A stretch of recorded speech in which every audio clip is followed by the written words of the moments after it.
Dress for the job you want, not the one that you have. I made a post on this a couple of weeks ago, and someone reached out to me and sent me a direct message expressing my appreciation for getting this message out there. I'm going to read what they wrote to me and then get into how we address this if certain members of your team aren't quite meeting the standard from a dress code perspective. It can be a little bit of a sensitive subject, so you have to make sure you approach it the right way. Thank you for sharing this message. I struggle with how to address this with new professionals who think that how you dress shouldn't matter. Somewhere we stop teaching people that how you dress sets your mindset, shows respect for yourself, the opportunity, and the people that you work with. I think it's important that we show up in the right way, that we present the best version of ourselves at all times. And I've talked a little bit in the past about understanding kind of where the dress code is for the room that you're going into, and then going one step above that. But how do you get the people on your team to actually do that? Because not everybody has this mindset. And whenever I talk about this, a lot of times people are like, well, Sean, Mark Zuckerberg, he wears t-shirts all the time. Alex Hormozy, he walks around in tank tops. Well, are you Mark Zuckerberg? Are you Alex Hormozy? Probably not. So what we have to do is continue putting our best self forward to create opportunities, because people are going to want to work with us more if they can see that we respect ourselves, that we respect others in the room. So how do we do this? Because you can't actually tell the member of your team, hey, Joe, those Crocs kind of look like crap. Why are you wearing them here in the corporate office? Joe's not going to take that well. Or Sally, I really don't like your Crocs. That's not going to go over well. You can't even say it's a safety hazard because they're closed-toed shoes. Positive reinforcement is the name of the game here. And some examples that have worked well for me in the past. I set the standard. I always show up with my best self, in my best clothes. Whenever I was in corporate America, I was always wearing a tie, long sleeve button up, and slacks. Sometimes I'd throw a jacket on with no tie, but always elevating the standard.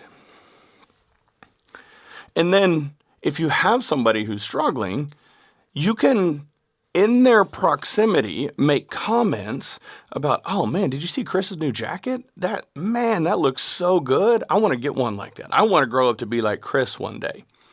Subtle little comments. Did you see Christian's outfit? Oh man, I really like that.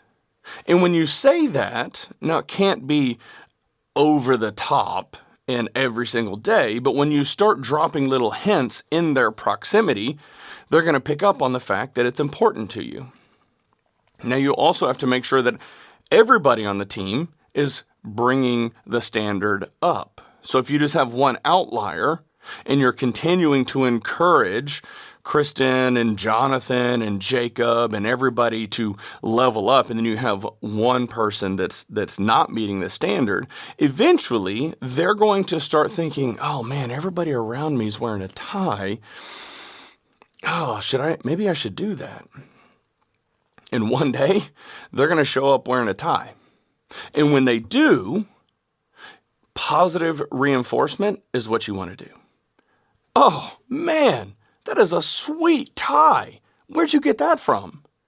Something as subtle and simple as that, they're going to feel noticed. They're going to feel seen. And they're probably going to want to chase that feeling. All of a sudden, they've done this thing, and you have positively reinforced it, and they're going to pick up on it, and they're going to want to do more of that. So when you do all of these things on a long enough time horizon, people are going to level up because nobody wants to be left out. There will be certain individuals that despite all of these other efforts, they're still going to show up in Crocs. They're still going to wear jeans with holes in them and a t-shirt. Then you have to start asking yourself, is this person the right fit? Because if they show up in that way and the rest of the team is showing up here, what does their work product look like? Do they deliver at the same level as everybody else on the team? Because these traits of wanting to go above and beyond, wanting to do big things, they carry over into other elements and aspects of our lives.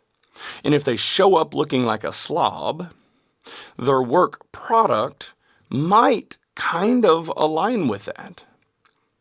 Then you got to have an uncomfortable and honest conversation with yourself and ask, is this person actually the right fit for the team? Are they better suited for another role or at another company? Now, that's a conversation for another day, but ultimately we have to lean into positivity, positive reinforcement with all of those on your team to get all of them to elevate the standard, and they're going to come along.